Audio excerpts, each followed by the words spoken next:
नमस्कार प्रिय दर्शकों, एक बार फिर स्वागत है आपका हमारे नए वीडियो में। प्रिय दर्शकों, आज फिर हम नया वीडियो नई जानकारी लेकर हाजिर हुए हैं। दर्शकों, आज का ये वीडियो बहुत ही खास और मोटिवेशनल होने वाला है। दर्शकों, आज की जो हमारी कहानी है, आज का जो हमारा प्रसंग है वो ये है, तोता और एक मैना की कहानी है। दर्शकों, ये कहानी बड़ी ज्ञानवर्धक है, इस कहानी को जरूर पूरा सुने। दर्शकों, दोस्ती की मिसाल तो हर कोई देता है। सच्ची दोस्ती वही होती है जो विपत्ति आने पर काम आए। ऐसी दोस्ती का क्या फ़ायदा जो वक्त आने पर अपनी पीठ दिखा दे। ऐसी दोस्ती करने से भी कोई मतलब नहीं है और ऐसी दोस्ती को निभाने से भी कोई मतलब नहीं है। दोस्ती का मतलब वही होता है जो वक्त आने पर अपने कंधे से कंधा मिला करके खड़ा रहे। आज की इस कहानी में तोता और मैना की दोस्ती की मिसाल को देखेंगे और अंत में तोता ऐसी 3 बातें भी बताता है। इन बातों पर अगर कोई व्यक्ति अमल करता है तो वो अपने जीवन में कभी भी किसी भी प्रकार का कोई दुख नहीं भोग सकता। दर्शकों, इससे पहले जो लोग हमसे नए जुड़े हैं वो हमारे चैनल को सब्सक्राइब कर ले ताकि हमारा आने वाला हर वीडियो पहले आप लोगों तक पहुंच सके। शुरू करते हैं प्रिय दर्शकों आज की ये प्यारी सी कहानी, ये प्यारा सा वीडियो। दर्शकों, एक जंगल में एक बहुत ही खूबसूरत एक पेड़ था। उस पेड़ में एक तोता और एक मैना रहते थे। तोता बहुत आलसी किस्म का था और मैना उसके विपरीत थी। मैना हमेशा मेहनत करती और दूर दूर तक भोजन खाने के लिए जाती, लेकिन तोता बिल्कुल आलसी किस्म का था। उसी पेड़ पर पड़ा रहता और जो उस पेड़ पर मिल जाता उसी को खा लेता और दिन रात वहीं पर पड़ा रहता और नहीं तो किसी से वो बात करता और नहीं कहीं उड़ कर जाता। तोता इतना आलसी किस्म का था, लेकिन मैना बहुत चंचल थी और दूर दूर तक अच्छे अच्छे भोजन खाने के लिए जाती थी। लेकिन शाम के वक्त उसी पेड़ पर आकर विश्राम किया करती थी, उसी पेड़ पर आकर ठहरती थी। दोनों में हमेशा लड़ाई झगड़े होते रहते थे। मैना हमेशा उस तोते को निठल्ला कह करके पुकारती थी। इसी वजह से उन दोनों में झगड़ा होता था। मैना जब भी उससे बात करती तो उसे निठल्ला कह करके बात किया करती थी। मैना निठल्ला इसलिए कहती थी कि वो दिन भर उसी पेड़ पर पड़ा रहता था, नहीं तो कहीं जाता था और नहीं कहीं आता था, इसीलिए मैना उसे हमेशा निठल्ला कह करके पुकारती थी। मैना का उसे निठल्ला कहने से उन दोनों में अक्सर झगड़ा होता रहता था। अक्सर उन दोनों में लड़ाई झगड़े होते रहते थे, लेकिन दोनों एक ही पेड़ पर रहते थे। समय निकलने के बाद दोनों में धीरे धीरे बातचीत शुरू हो गई और धीरे धीरे अब दोनों में मित्रता भी हो जाती है। कुछ समय निकलने के बाद तोता और मैना एक दूसरे से प्यार भी करने लग जाते हैं और दोनों में गहरी दोस्ती हो जाती है।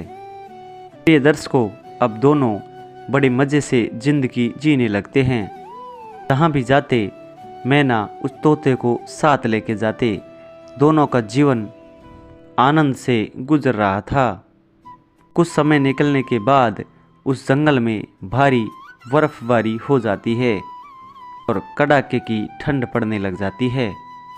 अब उस जंगल के सारे वृक्ष बर्फ़ के कारण सारे सूख जाते हैं। किसी भी वृक्ष में अब खाने लायक कोई फल नहीं बचा और कड़ाके की ठंड के कारण धीरे धीरे अब मैना की तबीयत खराब होने लगी, तबीयत बिगड़ने लगी। अब मैना की तबीयत बिगड़ने लगी तो मैना तोते से कहती है, मित्र, हमें यहाँ से दूर चलना चाहिए और कोई ऐसे स्थान की तलाश करो जहाँ पर हमें खाने के लिए भोजन भी मिले और हम सुकून से रह सके। मैना की इस बात को सुनकर तोता कहता है कि ठीक है मित्र, मैं यहाँ से उड़कर जाता हूँ, हमारी तबीयत खराब है, इसलिए तुम यहीं पर आराम करो। मैं यहाँ से दूर जाता हूँ और देखकर आता हूँ कोई ऐसा स्थान मिले जहाँ पर हमें खाने पीने की व्यवस्था हो और हमारे रहने की सुविधा अच्छी खासी हो। यदि ऐसा स्थान मिलेगा तो आपको मैं तुरंत यहाँ से लेके जाऊँगा। दर्श को तोता इतनी बात कहकर वहाँ से उड़ जाता है। तोता उड़ता उड़ता काफ़ी दूर तक चला जाता है, लेकिन उसको ऐसी कोई जगह नज़र नहीं आती है जहाँ पर अच्छे फल हो, खाने पीने की सुविधा हो और रहने की उत्तम व्यवस्था हो। तोता फिर मन में सोचता है कि यहाँ से आगे जाने से कोई फ़ायदा नहीं है, हो सकता है यहाँ से थोड़ी दूरी पर ही कोई अच्छी जगह मिल जाए। इसलिए तोता मन में सोचकर फिर थोड़ा आगे निकल जाता है और आगे जाकर देखता है तो वहाँ पर भी कोई उसको जगह नज़र नहीं आती है। तोता फिर सोचता है कि थोड़े आगे मिल सकती है, इसीलिए तोता फिर आगे चला जाता है और अंत में तोता उड़ता हुआ एक गांव के अंदर पहुंच जाता है। और उस गांव में काफ़ी खाने पीने की अच्छी व्यवस्था थी, अच्छे वृक्ष थे, अच्छी हरियाली थी। दर्श को तोता ये सब देखकर बड़ा खुश हो जाता है। तोता सोचने लगता है कि मैं अब वापस जाकर के मैना को लेकर आता हूँ और हम दोनों यहाँ पर बड़े मज़े से रहेंगे, बड़े आराम से रह लेंगे। दर्श को जैसे ही तोता वहाँ से रवाना होने के लिए उड़ता है, तोते की नज़र एक सुंदर फल वाले वृक्ष पर पड़ जाती है और तोता काफ़ी दिन से भूखा था, क्योंकि जहाँ पर पहले रह रहे थे वहाँ पे बर्फ़ पड़ चुकी थी, सारा फल फ्रूट नष्ट हो चुका था, इसलिए तोता काफ़ी दिनों से भूखा था। तोता उस वृक्ष में जाता है और फल खाने लग जाता है। जब तोता फल खाने लग जाता है तो फल खाते खाते ही तोते को नींद आ जाती है और तोता उसी वृक्ष पर सो जाता है। दर्श को जब रात्रि का समय होता है तो तोते की नींद खुलती है। नींद खुलने के बाद तोता देखता है कि रात्रि हो चुकी है। तोता मन में सोचने लगता है कि मुझे मैना के पास जाना चाहिए, लेकिन मैं कैसा मूर्ख हूँ, खाने की लालच में आकर के यहीं पर सो गया और मुझे यहाँ रात्रि हो गई और अब रात्रि में मैं उड़ भी नहीं सकता। यही सोचकर तोता रोता हुआ उसी वृक्ष पर रुक जाता है, उसी वृक्ष पर ठहर जाता है। दर्श को जब सुबह का वक्त होता है तो तोता वहाँ से उड़ान भरता है और उड़ कर के मैना के पास आता है। तब मैना को आकर के देखता है तो मैना की तबीयत बहुत ज़्यादा खराब हो चुकी थी। रात्रि के समय काफ़ी बर्फ़बारी होने के कारण मैना की तबीयत बहुत ज़्यादा बिगड़ गई थी। मैना नहीं तो उड़ सकती, नहीं बोल सकती और नहीं चल सकती, ऐसी तबीयत मैना की हो गई थी। तोता मैना की ऐसी हालत को देख करके बड़ा दुखी हो जाता है, लेकिन फिर भी मैना से कहता है कि मैना आप चिंता ना करो। फिर से उस वृक्ष पर आता है और वहाँ से फल लेकर के जाता है और मैना को खिलाता है। इसी तरीके से तोता रोज़ उस वृक्ष पर आता और वहाँ से फल तोड़ करके मैना को ले जा करके खिलाता, क्योंकि वहाँ पे खाने पीने की कोई जगह नहीं थी, खाने पीने की ऐसी कोई सुविधा नहीं थी।